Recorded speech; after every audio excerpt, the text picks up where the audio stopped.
You mentioned desktops and distros as being something that more or less you want it to not get in your way or make your life more difficult or add overhead. Yeah. Things like make install, for example. What are the top couple of ways that a distribution like Debian could make your life personally or professionally easier, actually be a positive influence above just having Linux and a bunch of software?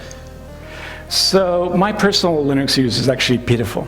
I've shown what my desktop looks like, and the universal response is, that's it, right?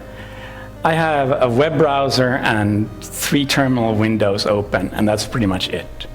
I have no need for a distro to do anything fancy for my own case. Like I use make, GCC, bash, and xterm, or gterm, or anything. I don't even care which terminal, right?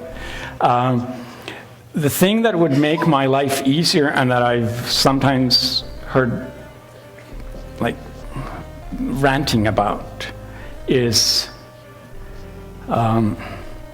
it's sometimes annoying. I mean, my family runs Linux, obviously. They've been running Linux for a long time.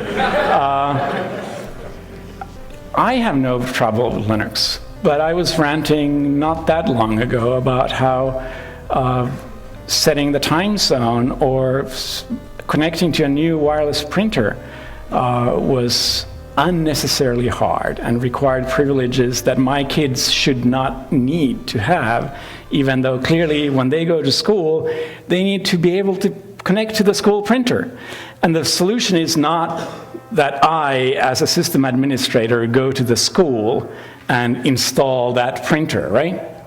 The solution was, at that point, to just say, okay, kids, you can be admins and whatever, here's the root password in the case of one of them, and the other ones, I just made admins so that they wrote their own password.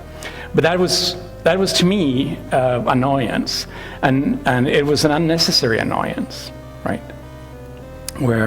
And that's, so I would like distributions to really concentrate on making it easy for normal people, because that way I don't have to maintain the machines so much. Thanks. By the way, I would like to point out that both of my complaints actually did get fixed. At least the time zone thing on the distro I do use, you can now set whatever time zone you want, and it never complains. Of course, it crashes if you set the time zone to be the automatic network time, and the network goes away, but that's not a distro bug, that was a GNOME bug.